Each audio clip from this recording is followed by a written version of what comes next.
you are talking to an entrepreneur building something right now, what would you tell them the most important things are with their words? The first thing is it starts with the idea and the vision.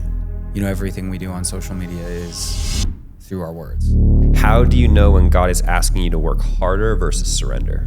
I think you can't just give a black and white answer. There's this addiction almost to like being busy. If you're not working hard, you're not worthy. I was talking to this one guy who grew an $8 million a year business, and you ask him like, what did you do? And he was like, I just walked and prayed for 6 hours a day with God.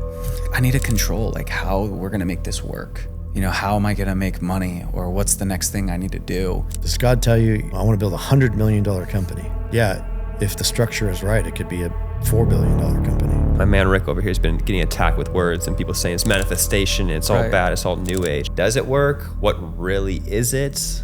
I just think the enemy twists and corrupts everything that is good and godly. And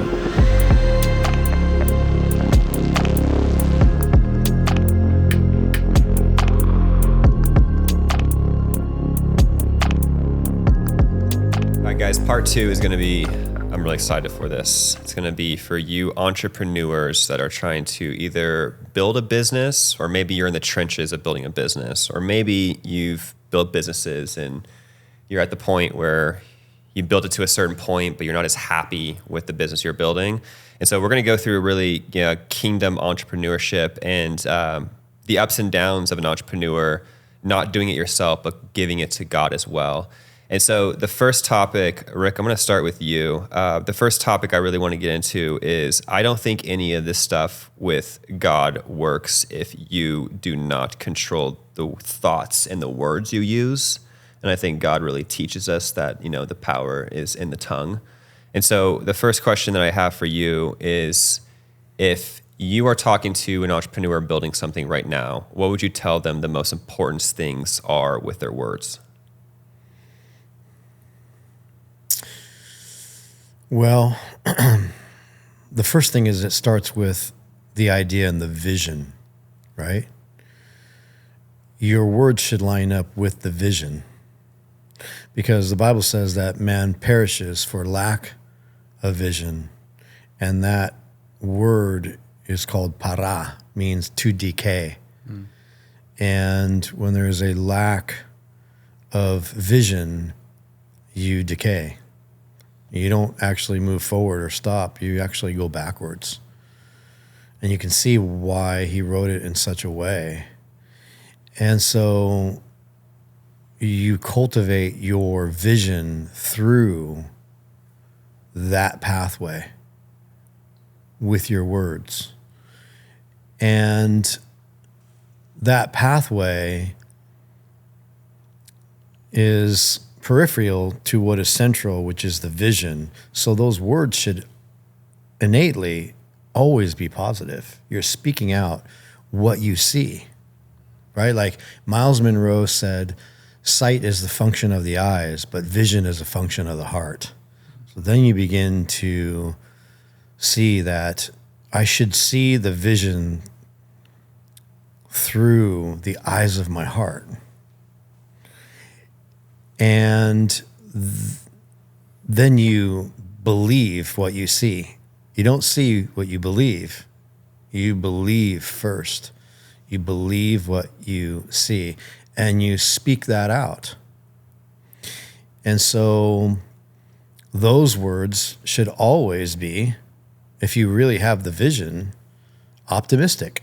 They're positive words. They're positive affirmations. So when he says there's life or death in the power of the tongue, you want to choose your words wisely. Now, some people, when they're starting their businesses, they start out believing and seeing and describing what they see, and they're speaking out, I'm going to do it this way, and I'm going to do it that way, whatever it is. But whenever they're down, they'll speak negative words over it. So what they're doing is, with one mindset, they are sowing beautiful seeds into the ground of optimism and faith and vision. With the other side of the mind, they are digging up what they've sown, digging it up again and changing it. And what does the scripture say about being double-minded? Double-minded man receives nothing. A house divided can't stand. So you can't be double-minded about anything. So you speak words of faith. Thank the Lord for what he has shown you. Thank him for what you're building. Seek him through prayer, sometimes fasting, because it's so much easier to deepen the well of belief through prayer and fasting. So denying your flesh and feeding your spirit. The imagery of your mind sharpens, your vision sharpens, it becomes more real. Almost like what Kim Clement would say, it becomes like memories of your future. And I would say that you get to borrow glimpses of your future and bring them into the present. So no matter what the circumstances are, you're seeing beyond the wall that's holding you back or the obstacle that's holding you back. And you're seeing the vision, the success, the beautiful journey that's ahead, the victory, the celebration. And you get to respond to the feeling that it gives you by setting the eyes of your heart on the celebration and the victory. And it becomes so strong that that voice becomes stronger than the circumstances that are holding you back. So in a sense, you get to borrow from your future. You get to borrow from the joy and the victory of your future, no matter what your present circumstances are. And you need that when you're building a business because nobody else is cheering you on. Mm-hmm. As you were building your business and the influence and all that, how much would you say that you learned more being in your past 9-to-5 job or with you doing the things on your own? I think they were both useful. And I think going back to vision and, your words, everything we do on social media is through our words, right? We're communicating something, a message, a thing we want to instill in someone else that gets them to act, whether that's follow us, check out or support a project that we're doing, or believe in themselves. So I think a lot of the things I was doing in the previous, corporate company, it was in sales. So it was all about what you talked about. You had to get a client excited about the vision your company brought to the table and how what you were offering could potentially help their business. So everything comes down to communication. And I think it was Rick who recommended a book to me by Miles Monroe, and it's on vision. And one of the things he said that I thought was interesting was like, faith is vision. That's what he said. Because if you think about how the book of Hebrews describes faith, it's the substance of things hoped for and the assurance of the things that we do not see. So faith in part is vision because you've got to look forward to something that you can't see, or maybe a business or a project you're building and set that vision, but you have to then communicate that vision not only to yourself, but to other people who can get on board, who can back what it is, who can, see what you're doing and want to participate. So, yeah, I think everything I did in the previous company versus what I'm doing, with my own thing, all stems from, are you setting that vision for it and what you communicate to people? And I think you have to do that consistently over a long period of time so people can believe the thing that you are actually saying you stand for, I saw this quote where it said, stress is just expectations not being met. And I think a lot of people, if you think about when you're going through a hard season or things aren't going your way, if you just have the vision and the faith to be like, something is happening here, it's not yet. I think of it as like the fastest man in the world, let's say Usain Bolt, right? If you ask somebody, well, could Jared beat Usain Bolt? I would then ask, well, how far are we running? Because I don't think he could beat me in a 25-mile race, right? Why? Because I trained that muscle. Yeah. Now, will he beat me off the line if we're doing 200 meter, 400 meter? Yeah. And so I think the expectations of, okay, God, I want you to turn my business around or do these certain things within this window of time.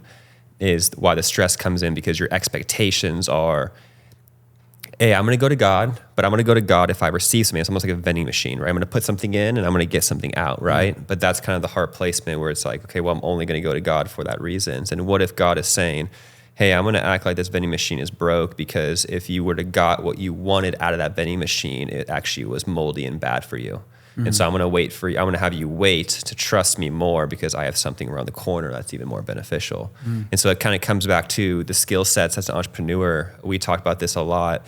The skill sets that I have learned as an entrepreneur have come from the hard seasons, because it created urgency. Mm-hmm. Sometimes having too many options actually gets you to idle. And if God removes everything away, you're not distracted anymore. And you're like, well, I just have to learn the skill set. I remember when we almost lost everything in our business, the only thing I had to decide was like, well, I need to learn financial literacy and how to make money. When you are getting clients and you have clients and you're just dealing with their problems, you're not really focused on financial literacy. You're not focused on the money. You're not focused on anything in your business. And so you're not learning that skill set. You're just learning to cultivate it, right? Mm-hmm. And so when there's entrepreneurs that are here listening to this and they're like, man, things aren't working out for me, I say like, not yet, because you're learning a skill set if you allow your words to speak that out. So a question that I think I'm really curious about is, how do you know when God is asking you to work harder versus surrender? That's really good. The first thing that comes to mind is burden. When God puts a burden on you over something to solve a problem or to take the journey, it always seems to you feel the weight of the burden in that area to go and solve that problem or help someone find victory in it or walk it out and push through the process of resistance to get to that other side. I would say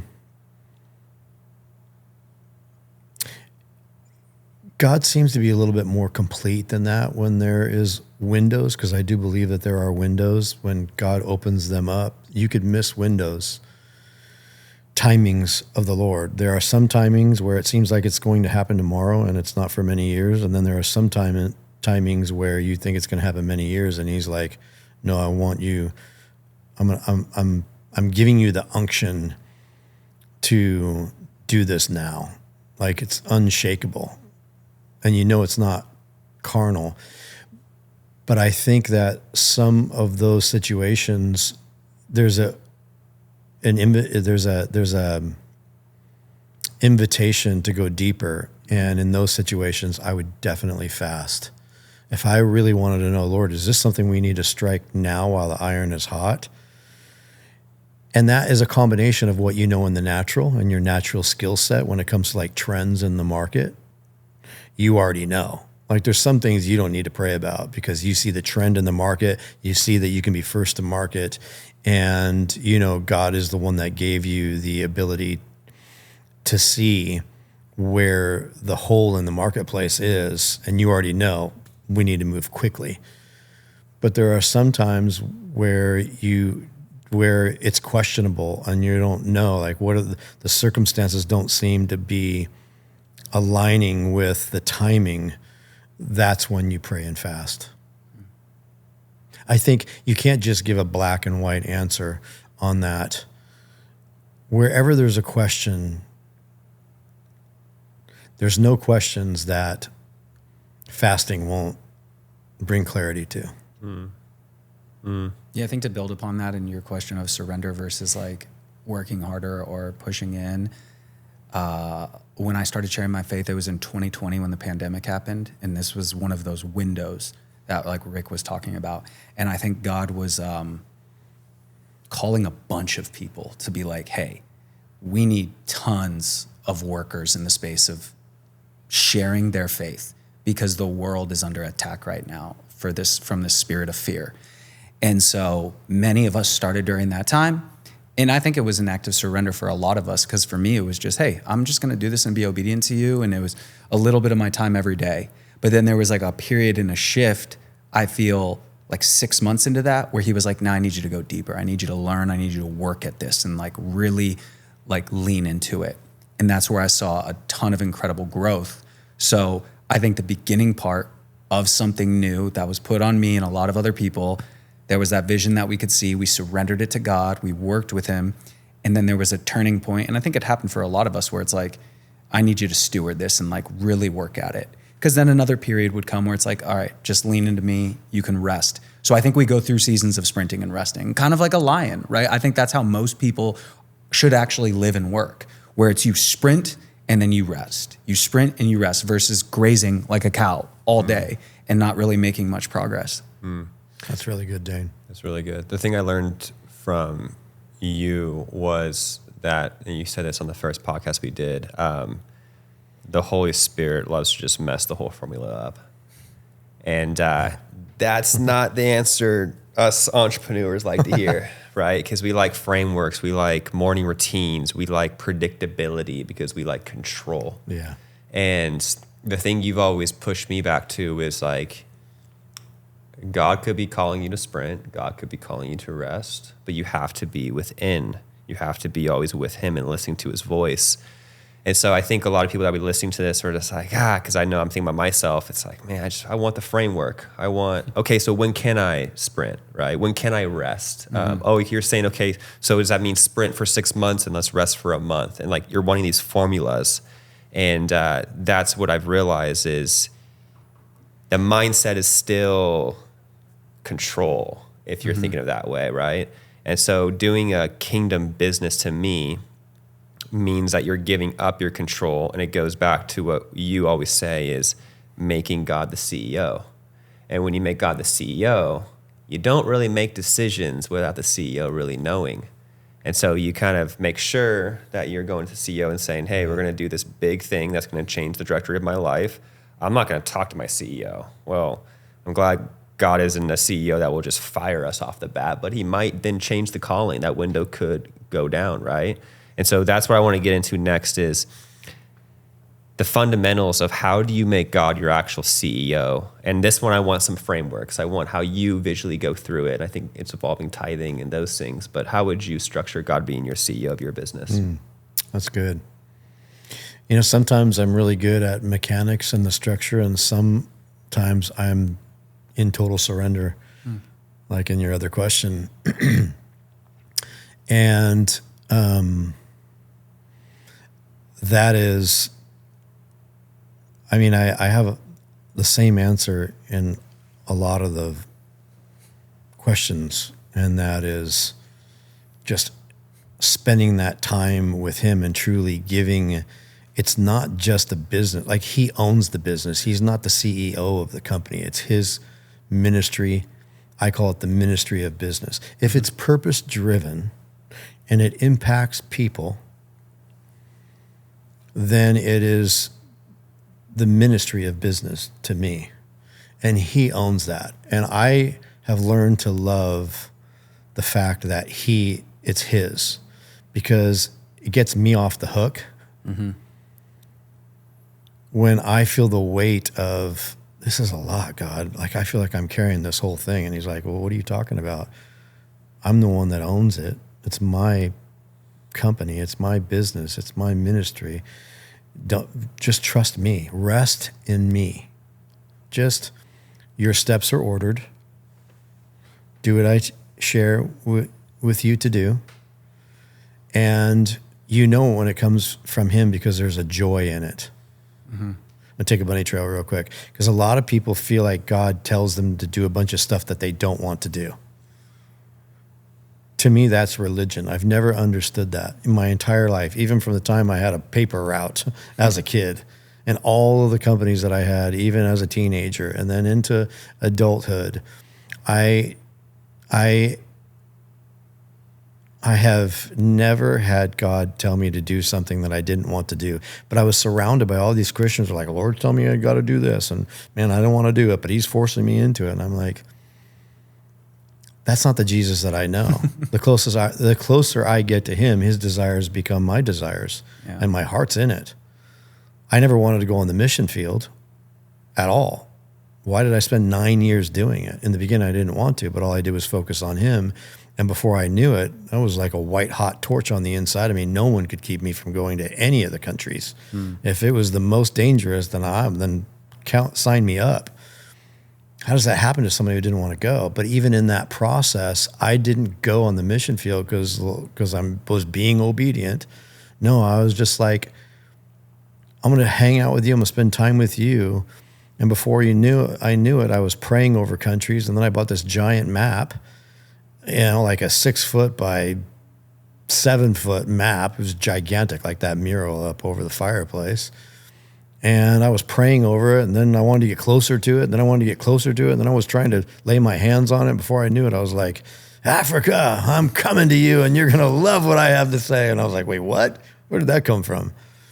Burning desire. So in business, I think that there's always a root system, right? There's always the root system. It's his company. And he puts the desire in your heart. And then when it comes to infrastructure, for me, now I don't think like you. You're very mechanical. He gives me the mechanics of what needs to be done first. And I write them down according to the way I see them. And I begin the process of implementing that structure. And sometimes this stuff can't be taught. It has to be caught. But in that structure, he gives me like ideas about each one of those, right? If you've ever brought anything to life, you have an idea, and then you walk through that door, and then you have 2 more ideas, and then you walk through that one, and you're like, that wasn't so good, and then 5 more ideas. It's never ending. It's like walking down a hallway that keeps stretching. That's the way I birthed the company, my Stellamar company, my cellular health company. And then that's a long process that you can't be impatient about. You just have to exhaust it. And in those bunny trails that you take, and in all those pathways and those doorways that you walk through, even the ones that didn't work out, it's almost like he wanted you to go down the road that didn't work out so he can show you something that you didn't know. So you're doing this collection, and you're building like this database in your mind, and he's narrowing down. He's like, let me show you why this doesn't work. Go down this road for a little bit. And then you're like, oh, okay, that didn't work. But then there's a reason why he wanted to show you it wouldn't work. And so the process of learning, you realize that he is orchestrating everything. Yeah. He's even orchestrating my research. And he's orchestrating the things that I've realized that don't work, as well as the things that do work. And it's like a constant regrouping and reshuffling of the deck. At times, it feels like you're shuffling chairs on the Titanic. But then he starts narrowing it down, and there's no momentum in it. And most of the time, you want to quit. Mm-hmm. But you can't, because there's like this hook of excitement and joy. It's that burden that you can't let go of, and you're just like, I can't put my finger on it, but like there's too much joy and celebration and interest in this for me to quit, even though my mind is fighting it. And you take one day at a time when you're building anything. One day at a time. I remember like some of the questions you asked me like over 4th of July is like, does God tell you, I want to build $100 million company? I've never had that thought other than, if the structure is right, it could be a $4 billion company. Mm-hmm. But I'm still taking it one day at a time. He's leading me in his way. And the scripture says that he has an act and he has a strange act, and he has a working and a strange working. And when you are trying to put all the pieces together, some of those strange acts that you don't have any idea why he's taking you down this road will be the most brilliant discovery along the way that will be the missing puzzle to starting a whole new trend in the marketplace instead of following one. Can we talk about New Age? New Age. And which way do you want to go with it? I want to dive into New Age. Well, because I think a lot of people, like, some of it works. Yeah.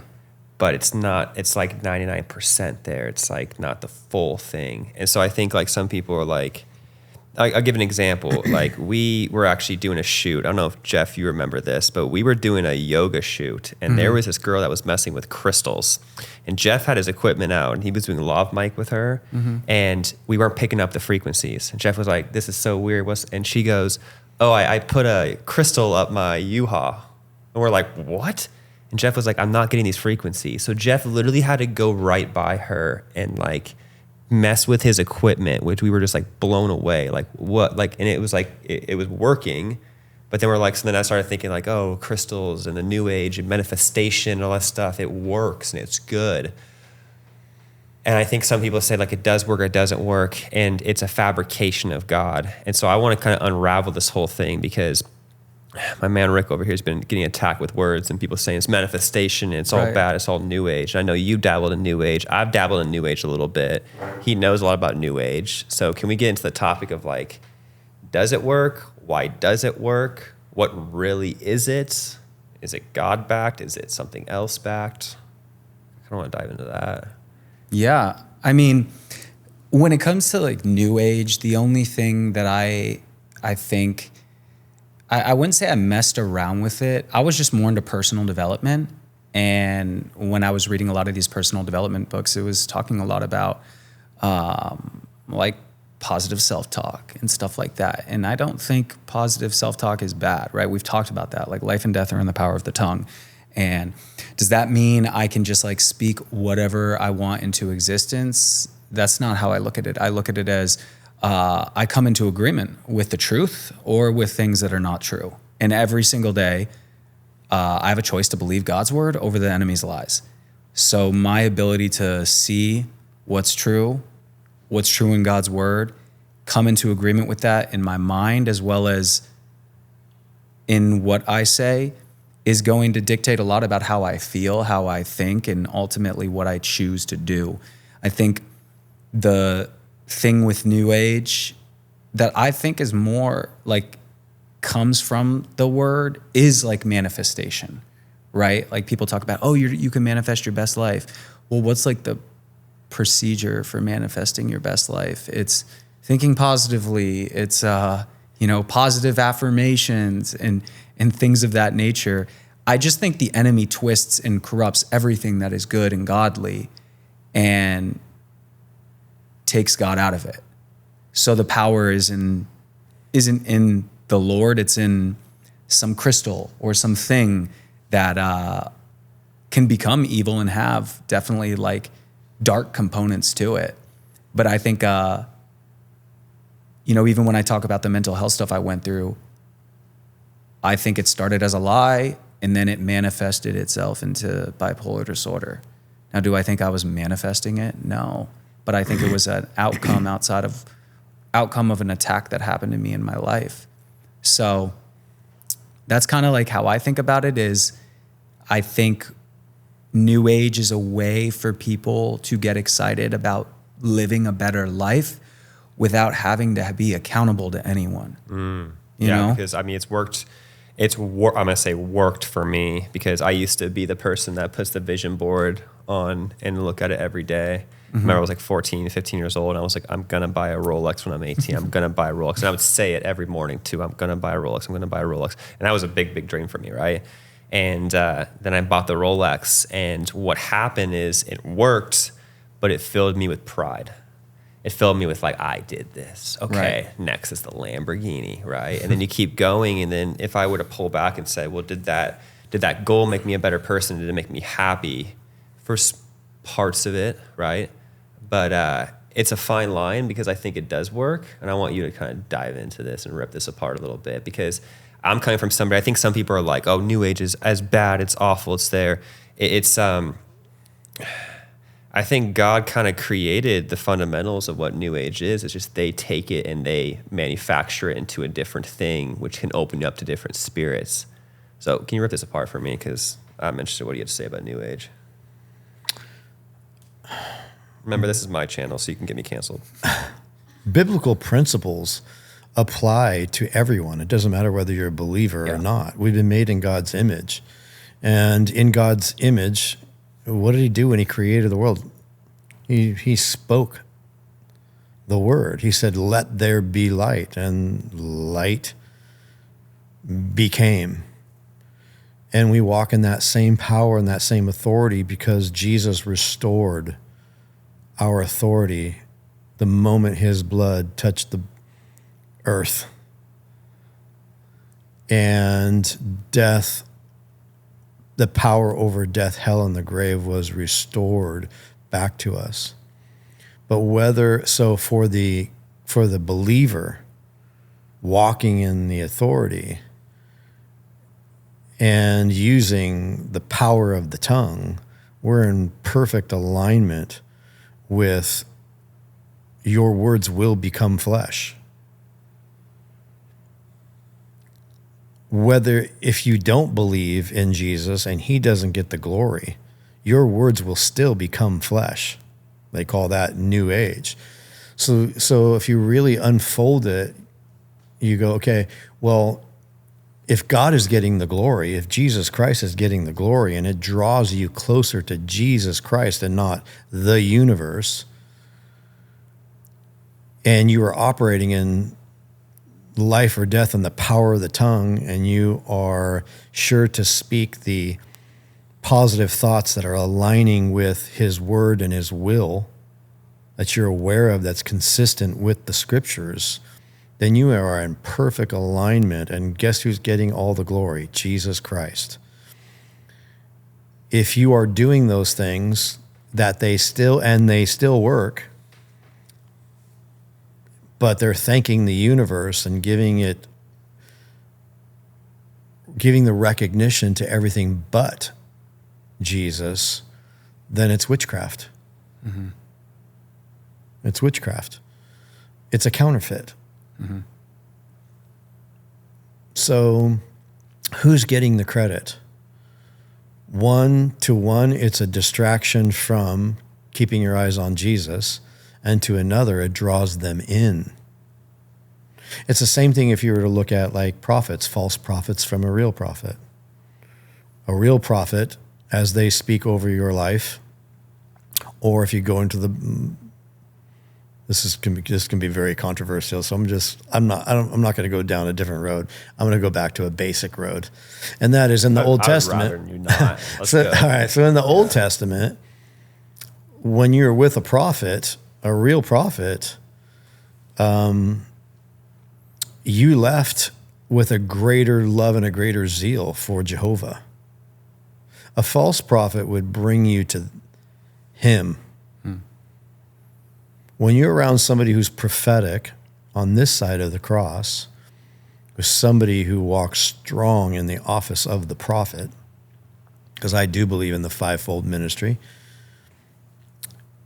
and prophecy and words of knowledge and all the gifts of the Holy Spirit, just for any of you that want to know where I stand and all that.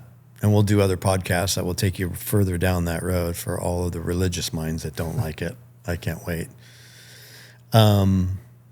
But the difference between a false prophet and a real prophet is when they speak over your life and they give you glimpses of what God is doing in your life and what he wants to do with your life through words of wisdom or words of knowledge, or they prophesy in part over something that God wants to do and take you into your life.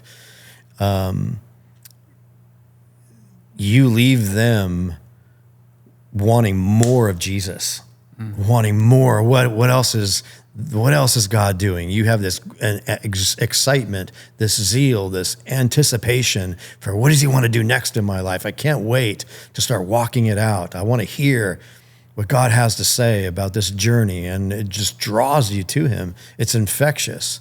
A false prophet will bring you to him. He'll glorify himself.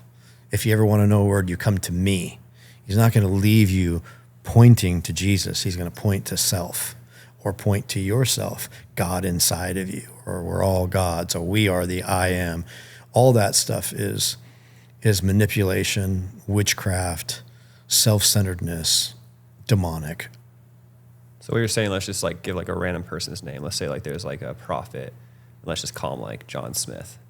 And he promises that you own a planet if you get to God, right? Is that what you're saying? It's more of that person is saying, because I'll give you this. You were one of the first people that I've met that I was so drawn to you, and I wanted to be around you at first because I saw what you had. You were the man I wanted to be. You never kept saying, look at me, look at me. You always sent me into Jesus Christ. You always were just like, no, this is, and then all of a sudden I would want to be around you. Then I started realizing I don't want to be around Rick just to be around Rick. I want to be around Rick because he's the vessel that gets me closer to Jesus. And then I was like, well, I could just actually go to Jesus. And that's what you taught me. And a lot of people would probably have a pride around that. It's like, wait a minute, like that feels good. It feels good that someone's saying those things like, wow, you're impacting my life so much and all these things, right? And so you start to fill yourself with pride. And I look at you as like if you were a glass of water and the water was filled up with pride. Every time I fill you up, and I fill you up a lot, like I think I'm like a garden hose sometimes to fill you up with pride, you just dump that thing all on Jesus. You're just like, that's you, right? And so I think that's what you've taught me about the people, that if you look at their hearts and what they're doing, so is that what you're saying, is that they're pointing towards them, that I am the vessel that is a counterfeit, versus the real people that are following Jesus are a reflection of him. Is that what you're saying? Yeah, you can tell in their language whether they glorify self or they glorify Jesus in the way they're communicating it. You can see if it's rooted in pride because they start reminding you of like, well, I did this and I said this. And remember, I was right about this and I was right about this prophecy, and people come to me because I'm always right. You know, That's a bit of an exaggeration, but if you're listening, you can catch that kind of behavior, that they're really enjoying the self validation. And Jesus didn't even validate himself. His Father he validated the Father, and the Father validated him. Right? So there's no self glory. You glorify the Father. And so when you and I began to talk, and I began to share about things, I always glorified the Lord, because in everything we do, he must increase and we must decrease. Just like John the Baptist said, he must increase, I must decrease. The moment they start seeing you and they stop seeing Jesus, you're misleading them. Mm-hmm. And it's very important for us as believers, as God gives us more and more leadership and more following, especially with social platforms and social media, to when they lift you high, you go low, and going low means he deserves all the glory. Mm-hmm. You should not see me at all. We should not be seen in the mix at all in anything. It should always be him. And that's not something that can be manufactured. It comes from spending time with him, because the more you're with him, the more you see yourself as I'm nothing like him. Like Isaiah, when he sees God and he's like, he saw the train of his garment and it was just so beautiful and glorious. And it was like as the stars of heaven. And he's so blown away by that sight, that vision, that immediately he says, behold, I am a man of unclean lips. There's no judgment. God didn't have to remind him of who he was, how little he was. He just saw that, oh my gosh, like he is righteous. I'm nothing in the sight of God. And it changes his whole life. Because he was the one that was like, when they're like, who shall we send? It was his famous words, I'm here, send me, Lord, send me. If you spend enough time with the Lord, you realize you're seeing the train of his garment all the time. Mm-hmm. You know that you have no power aside from him. The Bible says, lo, we can do nothing without him. Mm-hmm. That's a powerful word. we think about that a lot on many levels. Like, how does that even apply to my life? How could I not do anything without him? But the more you grow in the Lord and understand, you realize, man, I can't do anything apart from God. Anything apart from his mind is the beginning of deception. Right? So that's why he uses broken vessels. Mm-hmm. That's why he uses the foolish things of the world, because we're not going to rob him of his glory. We're not going to steal his glory. Where New Age does everything it possibly can to steal God's glory and create distraction, because it's Luciferian and demonic in nature. Even though those things are true, you can go and see sorcerers, you can go see seers, you can go see psychics. They're all demonic, and the Bible warns us of them. And much of the stuff that they say is true. How? Many of the psychics that are out there had a beautiful gift of prophecy that God gave them, but somewhere along the line it got perverted. Yeah. And self-seeking. And they ended up serving demonic spirits and themselves, because it was more seducing and more rewarding, especially in the way that they take money. And a lot of witchcraft, because there's manipulation, and they keep you coming back to them instead of pointing to God. But many of those psychics that we have seen had wonderful gifts of prophetic, but the devil came in and seduced them and perverted it, and they became a counterfeit. So what I'm saying, going back to your original question, is the gifts of God are irrevocable. It's what you do with those gifts. Does it glorify God or does it glorify you? Mm-hmm. That's the difference between it being true or being false. So, and I'll say this last thing is that New Age wants you to worship the creation and not the creator. Mm-hmm. Mm. Have you ever, because we talk, I think we know, like, you and I are good friends, so it's not just like we're having this first time meeting you, right? You blew my mind when we were talking, because I looked at you as like, Dayne is just like nothing. He's always happy, always like just giving glory to God. Like, I mean, that's why I kept calling you. I was like, I want to be more like you. And then you really humanized yourself, and you're like, no, man, like I go through ups and downs too. Yeah. As you have been building this influence, this ministry, and all these different things, have you ever dealt with pride or things leaking in where you felt like you wanted to take control, or have you always been pretty rooted in like, no, it's God? Yeah, I would say the one thing is probably control, you know?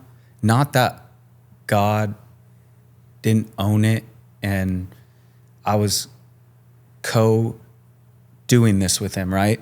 But it was like, I need to control like how we're going to make this work, right? You know, how am I going to make money, or what's the next thing I need to do? And I think some of the challenges that happen when you do that is you slip out of like partnership with him in regards to not just like surrendering it to him, but bringing those actual things to him. Like, Lord, I don't know how to lead this. I don't know what I should do next. I need wisdom on the next move, on the next thing. You know, the Bible tells us that. It's like, the Bible says we can ask God for wisdom, and he gives it to us generously.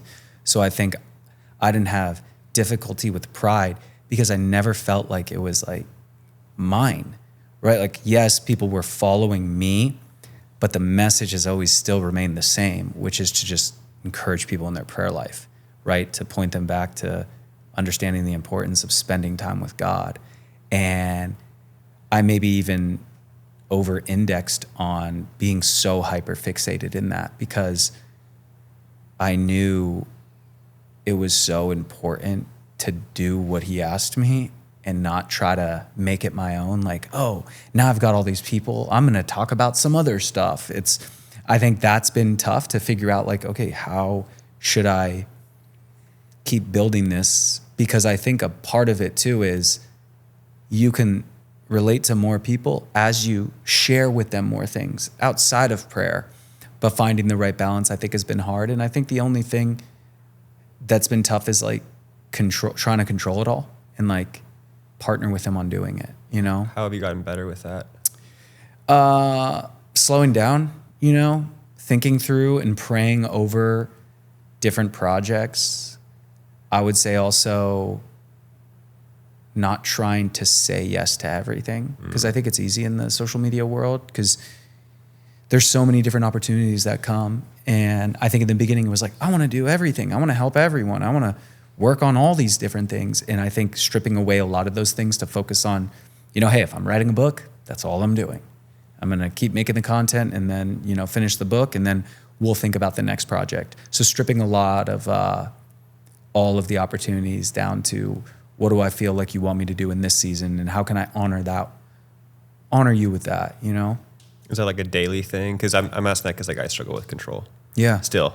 And it's almost like, you're right, when there's a bunch of opportunities hitting your lap, it's almost more difficult than it is to like just be like, well, nothing's working, so all we gotta do is work, you know? It's pretty easy to go there. So how have you like, is it what's Rick's saying is like you're with God every day asking, but then sometimes God doesn't give you answers right away all the time. Sometimes he does. Like, how are you going through that? I think for me, it's okay. What did I originally ask you to do? So continuing to stay the course on the main thing, right? Like, hey, I want you to share your faith. So every day I want to spend time with you and I want to do something you asked me to do to help someone else. And then if I can keep doing that, then he'll kind of guide me in terms of the business stuff or working on a new project or trying to think of how I want to build it. But I think that's the thing for me, at least at this stage, is spend time with him, do the thing he asked me to do. And if I can do those two things, he kind of starts to give me wisdom around the other stuff too when it comes to like business or projects or stuff like that. That's the commonality I'm hearing, which I think a lot of entrepreneurs don't want to really hear this. And I'm speaking for myself maybe here. But there's this addiction almost to like being busy as an entrepreneur. If you're not busy, if you're not working hard, you're not worthy. You're going to miss an opportunity. And the grind culture is starting to settle down a little bit, but it used to be pretty heavy with guys like, you know, Gary Vee and Grant Cardone's and people like Alex Hormozy and people being like, I want to work 18 hours a day. I'll outwork you. Go, go, go.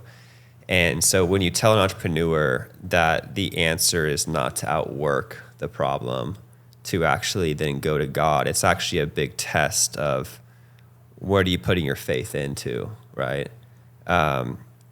I was talking to this one guy who grew an $8 million a year business, like literally within the first 6 months. And you ask him, like, what did you do? And he was like, I just walked and prayed for 6 hours a day with God. Like, no work at all. And I'm just like, you gotta be kidding me. He's like, yeah. And things hit my lap. And Rick told me this when we first met. He goes, I don't know, man. Like, God just provides. Like, people just cut me checks. And people will just do all this. And then I kind of like fast forward to now we've known each other for a long time. And I've kind of thought about, I was like, you know how many people reach out to us to want to do their marketing? And Rick didn't even ask me to do his marketing. I just begged him.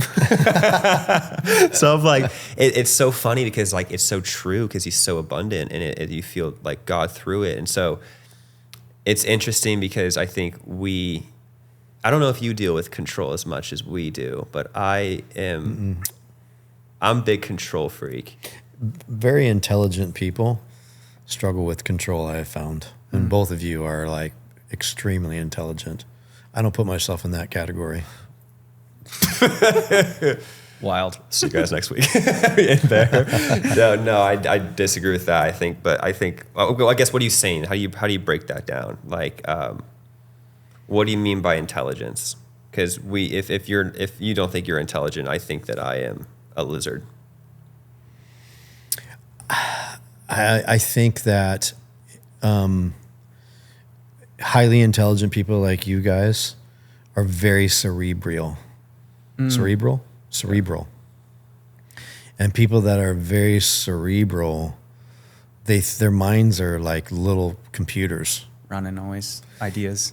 And they want to implement those ideas as quickly as possible. And that's just the way you're wired. For me, I always wanted to be that way, and I was always fascinated with guys like you. It just didn't come to me that way. It would come to me in ideas, and I would ask for wisdom, and I would get pain. And then the pain would give me the lessons, and the lessons became wisdom.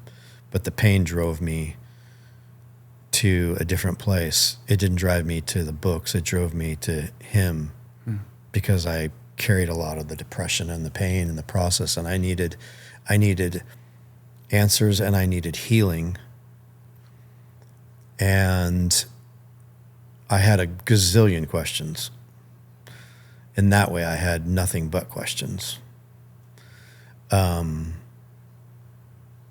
But I needed healing along the way. So it was like he pulled me into turbulent situations where I needed to learn, I needed to feel fear, I needed to feel the presence of courage, I needed answers, I needed healing, and I could only find that in prayer and fasting.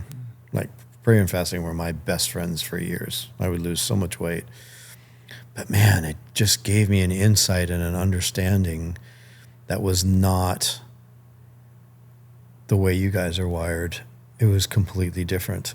You know, like you guys were the A students. I was not. I was the C and D student. Were you an A student? Not until high school, college, because I didn't apply myself at all. I didn't even try. I hate to break it to you, Rick, but I didn't ever see a B or an A in my. Oh, yeah? Yeah, unfortunately. But you are now. You're an A student now, and not in the way you build your businesses because you have wisdom. Yeah. But it's not because maybe you didn't know how to do it. Maybe you didn't apply it. You know? I was running businesses, and I didn't care about. Yeah. But like you process things like, and I tell this about everyone, both of you. It was so weird that I met you guys in the same day, and both of you guys are across the TV. I'm like, I'm listening to two machines right now. But you should see us talk on the phone. This is the first podcast we've done where it's one-time speed. That's why I was so quiet in the beginning, because I was on the other side of the table and I'm listening to you guys talk, and I'm like, he's like, I never heard to so get a many word words. it's like fireworks were going off. And I was just like, became a fan. I'm just going, man, these guys know so much. Like, and the details, you guys are detailed, not me. Like, I get the vision, I get the overall, this is where we're going. But the details, I never really paid attention to. This is the first time in my life to where I have a love for details. So it's like completely retraining my mind. But anyway, yeah, so people that are wired like that tend to want to control, because if you don't control it, there's a fear that's attached to it. Like, either it's not going to get done the way it needs to get done, or you're going to miss the opportunity, or you have all of these different thoughts that they gain entrance, and it keeps you up at night because you're like, I need to put all this down on paper. Right? I got to get it. I got to make sure it happened. But then that part is kind of common because small business owners have control issues. And I understand that part because I always was a small business. Even if I was doing big numbers, I was still a small business owner because I didn't have a system. And as you know, as a small business owner, you want to control everything. Like Kiyosaki would say, what's the theme song of a small business owner? And that is, I did it my way. You do it your way. And you bought yourself a job, and you have to control it. And small business owners have real difficulty stepping into the big business quadrant, because then you have to delegate responsibility and have systems, which you've become much better at in the way that you've shared that with me. But the most intelligent people that I know have lists and backup lists of those lists, because they struggle with control. And that was a problem that I always wished that I kind of had, because I always had a lack of control. If it didn't happen, I was like, whatever, I'll think about something else and go do that instead. You know, that didn't always work well for me. Yeah. But it made me a survivor. There was no struggle that I just was like, if I don't do that, I'll just go do something else. You know what I mean? So, but that didn't mean everything worked. I didn't operate in excellence like you guys take your thoughts and your visions and the things that you do and you strive for excellence. The only excellence that I ever strived for was in athletics. In business, I was like, this is good enough. I didn't have that until knowing Jesus and how he loves excellence. Yeah, I don't know if it's good or bad. I think it's how you use it. I heard this quote from somebody that said, the best business owners are usually the laziest. And it's because they don't want to do all the work. And so they're good at outsourcing. Mm-hmm. And I really didn't start getting good at systems and outsourcing and trusting people. I mean, Jake has seen the whole journey. And I was totally control the whole time. Because you built the thing. It's yours. You know how to do it. And oh my gosh, if they mess it up, then you could have fixed it. And there's so many things. And then I started coaching people and seeing the trap that they were in. And it was actually reflection. Then I started challenging myself, like, am I doing the same thing that they're doing, right? Mm-hmm. And it was interesting because it'd be like, show me your calendar. And if their calendar looks like, a rainbow with all these different colors and they're just packed by the 15-minute mark, it's a control issue. And they say the best CEOs don't have much in their calendar because they need to react to the most important thing. And sometimes those things come in randomly, right? That's very true. And you look at that and then I start to see like the control thing is the hardest thing, because the reason why you started your own business is because you want to control your time. Otherwise you would be an employee because you'd want to be controlled. Mm-hmm. Right. And so you see those people, and that's why there's so many small businesses that never really graduate. And I've always thought it was an identity thing. I always thought it was like, okay, well, what got you to be a small business? You have to unlearn and then learn different skill sets to become a CEO and to run people. And it's true. But that gap and that valley between control, letting go of control, but then sometimes it's easy to do something, but if you have to explain to somebody, you can't. And so to be a good teacher, you have to explain something, which is harder because that's why people are like, just let me just do it. It's like, well, no, like what if you could tie your hands behind your back and you had to explain this process to somebody and they would have to go and do the actions. You couldn't physically show them. You had to just use your words. That's leadership. And so that's why it's interesting. You've built so many leaders, not just employees. Like people, all the comments I see are people just like, oh my gosh, he taught me so much. And it was always leadership driven. So what I want to get into in the next topic is around that concept of the gap between a small business owner to then outsourcing, because I think Dayne is looking at, there's a lot of opportunities and things that he's getting at. And there's a lot of times where we are still in the trenches sometimes in our businesses. I'm starting to get to the level where it's like, okay, I'm now not going to use my labor. I'm going to use my leadership and voice. You've been the best at that. So how do you create? So the question is, how do you lead employees, customers, and partners in a way that reflects Christ through a leadership style? Yeah. So I've never been one that had a lot of employees. I've developed leaders to take my place level after level after level when I built global organizations in the direct selling space, or else I used cash flowing assets to take my place. So I'm always looking. The first person I want to fire in my companies is me, right? So when you're establishing leadership, you want leader backed by leader backed by leader, at least 3 levels of leadership. That equals you not having to do that much at all anymore. In the beginning, you are grinding, you are teaching, you are duplicating yourself as much as you can. And you teach them the ability to duplicate themselves as well, right? In anything. If I was building any type of an organization, a church organization, a direct selling organization, a company, a big business systems, leadership is so important. And you can't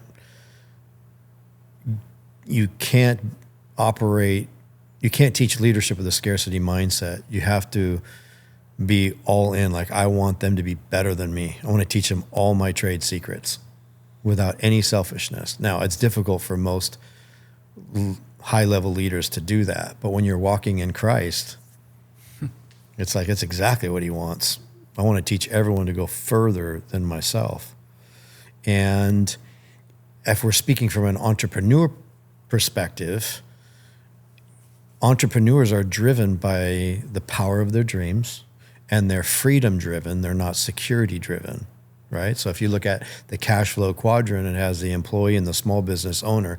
They go after security, right? Because the employee, the worst nightmare is to lose their job. Small business owners' worst nightmare is to have to go get a job, right? But they don't have a system, so they can't take off for a month, because if they did, they wouldn't have a business, right?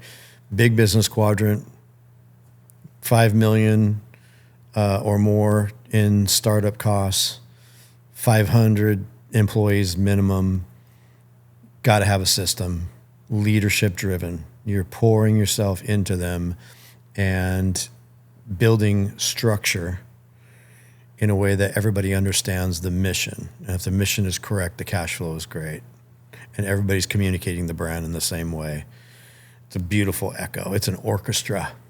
Well, with that too, before you get into investor, it's interesting because if you ran a big business, like a small business, it goes out of business. So you have to outsource. You have to do those things. Otherwise, it won't work. If you start to try to take control with 500 employees doing that number, it just won't work. So you're forced to create leaders that own their roles because it's such a big organization. Yeah. And that's why you see a lot of these bigger companies that do have the control, they then drop off. Yeah. And it's kind of like, what we've learned with Myron Golden as he talks about the 4 levels of value. Yeah. Right? You have the implementers, and then you have the managers, and then you have the communicators, and then you have the idea guy, the Steve Jobs, right? And how those levels increase pay structure. And everyone, if you're an entrepreneur, wants to get to the place where you're getting paid for your ideas, because then it's infinite amount of money. But if you look at the structure of a company, the implementers are the ones that work with their hands, and they're the hard laborers, and they're the employees that really don't have much of a desire to be a manager or a better communicator. But you need those people. And then that second level is training those to lead people, managers making between $100,000 and $150,000 a year. And they're managing people, they're building teams, you're teaching them how to communicate. First level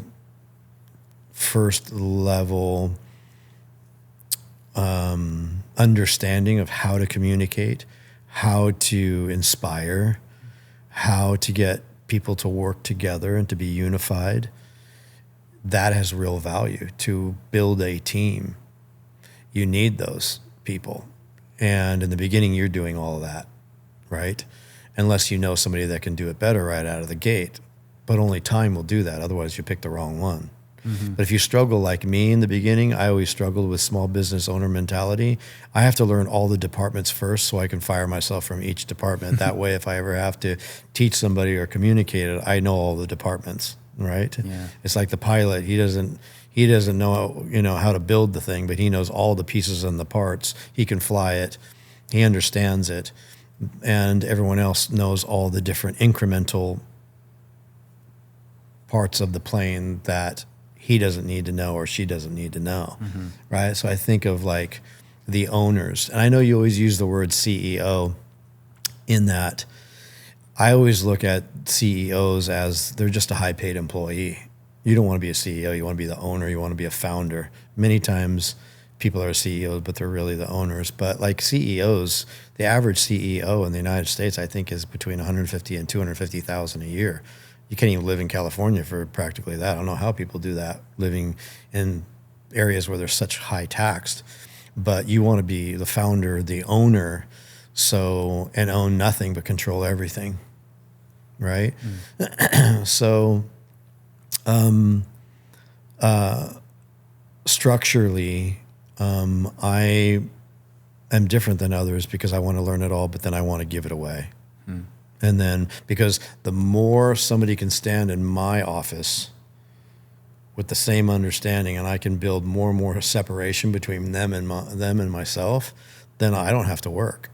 Yeah. You work really hard so you don't have to work, because the end goal is freedom. Freedom of what? Freedom in time. What is time? Time is a currency. Time is the coin of life. You can always make more money but you can never make more time. So time is a currency. Time is an asset.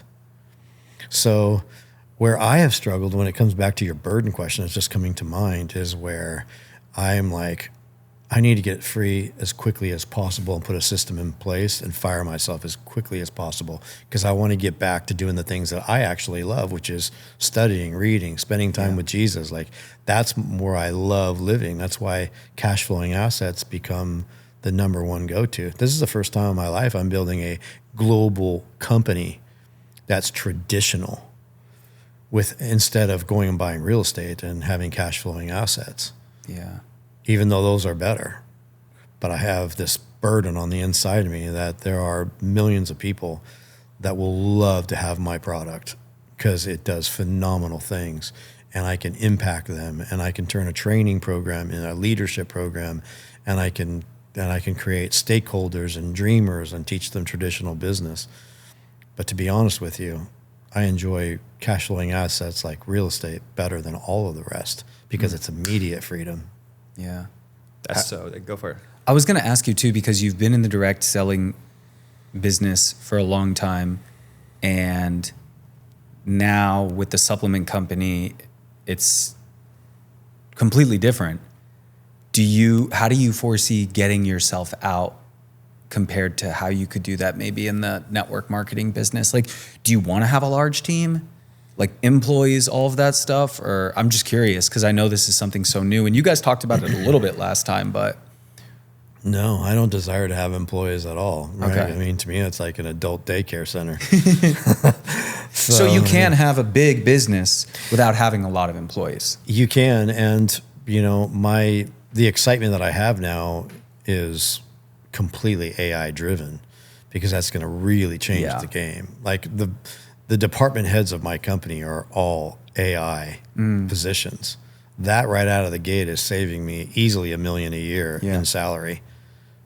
And my AI engine handles every one of those departments, from legal to marketing to the tech side to So you're building it from the ground up. operations. Well, he's like trained the AI, so people can go to the AI and type in. So then if also like the salespeople want to talk to a doctor, they might not know the language a doctor wants.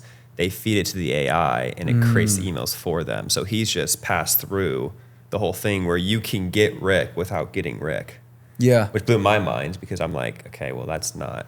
Which is interesting. Like what you were talking about before of the whole thing is like why I say that like you're a natural born founder, because you actually like, I would rather just read and not do anything in my day. Mm-hmm. I don't want to speak for you, but I don't want it. I like working. Like, and so I'm only getting myself out of it because I have a family and I need some more freedom to do certain things. But if I'm by myself, no family, no nothing else, like Jared loves hustle. Jared loves to just work himself into the ground and go to bed, and my eyes are just shut, and then I'm back up on fire, right? And I think that's the culture too we grew up seeing around us on social media, is like, this is the way. Yes. But now that's all changing with AI. I mean, I think it was Sam Altman who said people are going to be building one-person billion-dollar companies. Mm-hmm. And when you think about that and then what you're doing, I'm like, you could definitely do that. One person, $1 billion of value, and you don't have any. So how do you think about that for business owners today? Should they be looking to be, because now the entryway into starting a business, even at a bigger scale, with all the tools, has become easier and easier and more cost-effective and cheap. But do you see that is going to be kind of like something that a lot of business owners do? Because I never foresee myself having a lot of employees either, but being able to scale and do more and still have freedom as a complete path. Before you answer that, the thing though I noticed is with a Rick, see, people hear that model and they're like, oh, I'm just going to train an AI agent and then they're going to be me. The difference though is what I see a lot of times is when you're not an authentic leader, you actually will hire somebody to replace you, but then they're just really trying to lily pad you into the next company because you're not really making an impact on them. And so everybody that has gone through Rick is like bleeds his brand and bleed like who he's with. Why? Because they see God through him. So it's bigger than just him. And so with him training the AI, he's not going to have a huge problem like most companies with employee churn. and people that actually want to be there because the mission is big. He's practicing, like thinking that stuff out. Yeah. And so like, I mean, for me, it's like, I'm not even an employee of him and I bleed more than people that pay us. And so it's like, what is that, right? It's like, because I believe in his mission.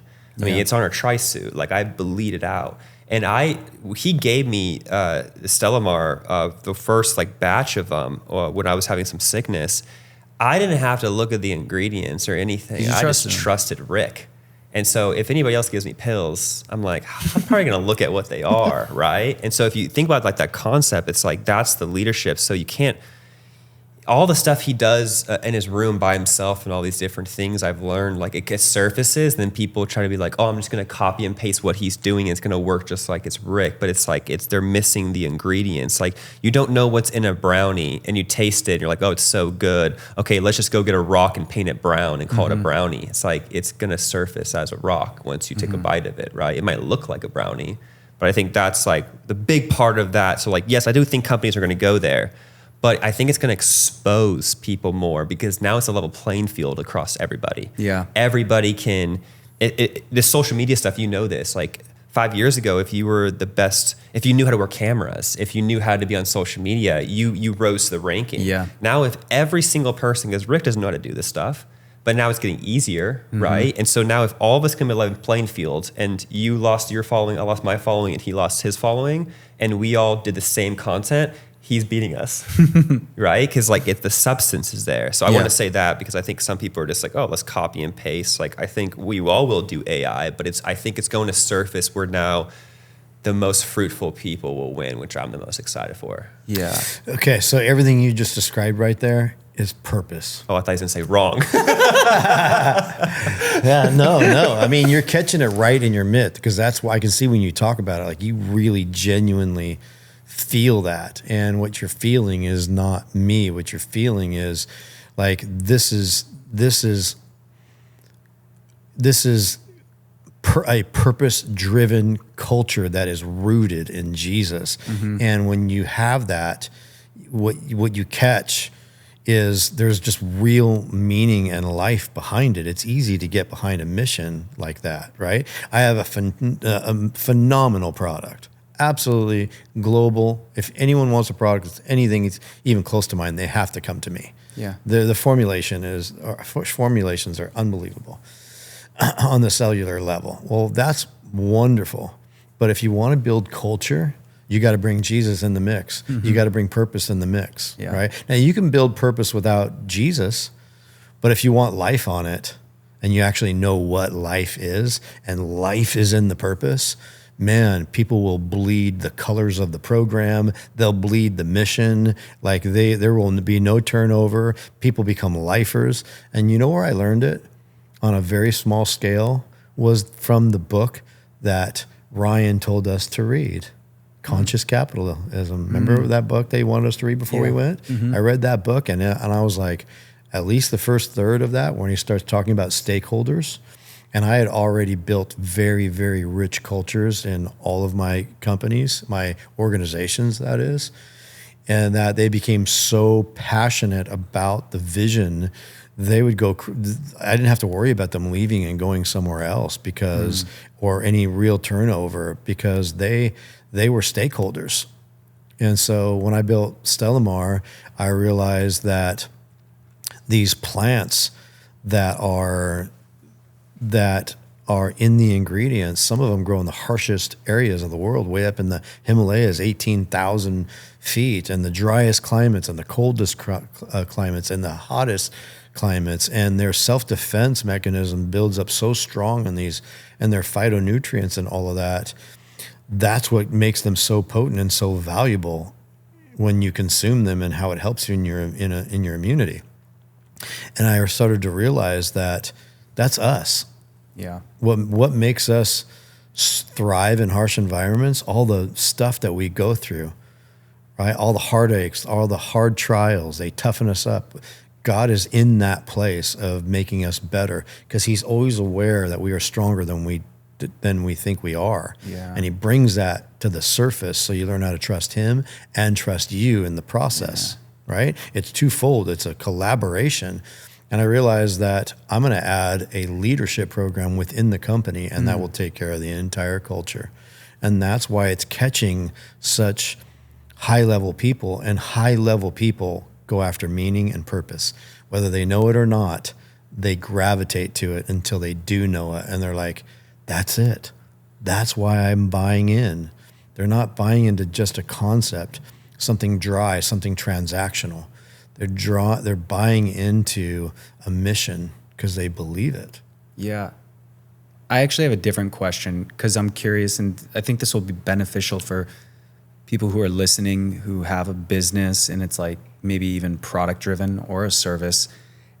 How you're creating the infrastructure of a company, essentially of like one, what are the 1 to 3 or 5 different layers at this point in time that you'll have to pull on to, let's say, scale it to 100 million or 250 million without having employees? Like, how do you, as a business owner who's done this in different organizations, how do you do that with this product and new infrastructure?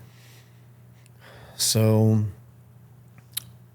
I don't have the answer to those, but my wheelhouse is I get excited about discovering how to do that. Now, I have an idea. Because Jared and me would be like, okay, how do we get there? We need like right. Okay, so in the way I put my company together, I put 5 different verticals of revenue. One vertical is business to business with wholesalers, whether they're in this country or out of this country, that are buying 10, 20,000 bottles at a time, month after month, right? So wholesalers and buyers. The next vertical is business to small business, which is our doctors, clinics, high level, because all my products are clinically graded, clinical grade formulations and third-party testing, and they're made here in the US. So then that's business to business. Then I have business to influencer. So in between those, just those 3 are people that want to be brokers in between. Right. And they don't have to be contracted employees. No. They can just get a high commission. Yep. And they're just connectors. And then I created an AI engine that would do the talking for them. So now they have the material. All they got to do is connect and get out of the way. AI will do the rest and close the deal for them. And they get a piece of that commission.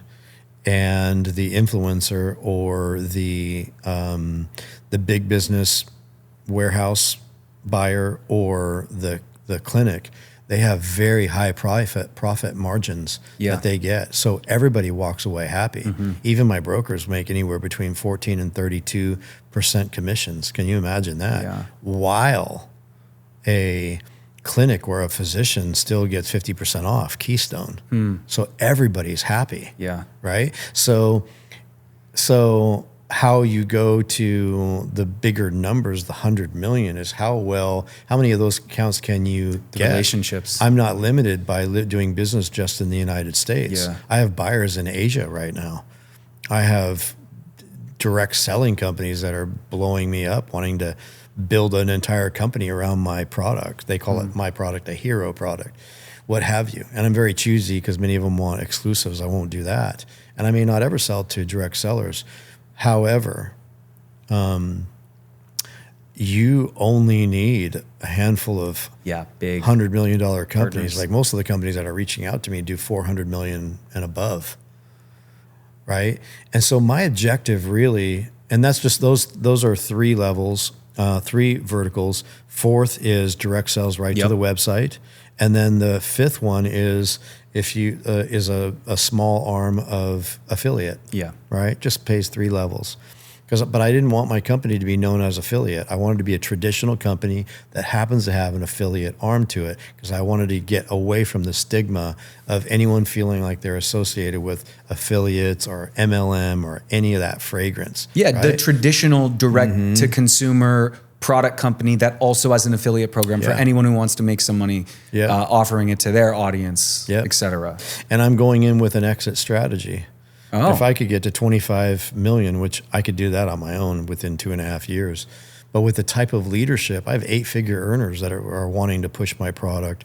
I have people that have made 9 figures that are like all over it, that are looking into it. And I haven't even been talking about it very long. So I have a network of people that are like, you don't know these people around the world, but I do. I have an entire network of people that can do that have connections. And the way you look at valuations of companies, if a company did on the low side $25 million a year, you can sell that company from between 78 and 120 million very easy to these hedge funds. What if you're doing 50 million or 100 million? All of my companies that I've ever built in the direct selling space always did between 20 and 30 million in revenue just on their own. Just with me just getting people, teaching people from scratch how to build wealth and teaching them the keys to wealth. This time I have I have a whole bunch of 7 and 8 figure earners that like myself in that space that are like, we want to do this with you. Right. So I'll look at it within 3 to 5 years and sell it for a big number. But if it's working like a well-oiled machine, I would want to take it to $1 billion. You know? There's something exciting about that because, believe it or not, I really do like to work a lot, but I like to work on my terms. Yeah. So maybe the most important lever, back to what I was like, what's the 1 to 3 is relationships. Is you just having conversations with people who can become partners, who can take it to that huge level. And I think the only other extremely important lever with its scaling is just your distribution and supply chain, and just having something that can get hundreds of thousands of units to people. And that's not, it's not difficult. But the key is what you just tuned into, and that is relationships. Yeah. Relationships. That's why people love golf so much. There's good business in golf. You can hop in a golf cart with a stranger in the morning. By the 18th hole, you guys are best friends. Yeah. And you're like giving each other your business cards and collaborating with each other. High level business. High level business is done through relationships. Yeah. It's all relationships. This is just the first time I'm doing it in a traditional manner, in traditional business. Yeah. I mean, it's like, look, you're going to do business on high level. You're going to be doing high level business. We're all going to be doing high level business, probably together. We're going to collaborate on a lot of things. Like, what if there was 20 of us over time where it's like, hey, you want to do this thing here? I got so-and-so, da-da-da-da. And you like, I already know, like, if you're doing it, you're going to be profitable. Yeah. And we're doing this together, right? You don't need any banks for that. You have private money. Yeah. Right? You're collaborating. That's why serial entrepreneurs stay serial entrepreneurs, because it's so fun. Yeah.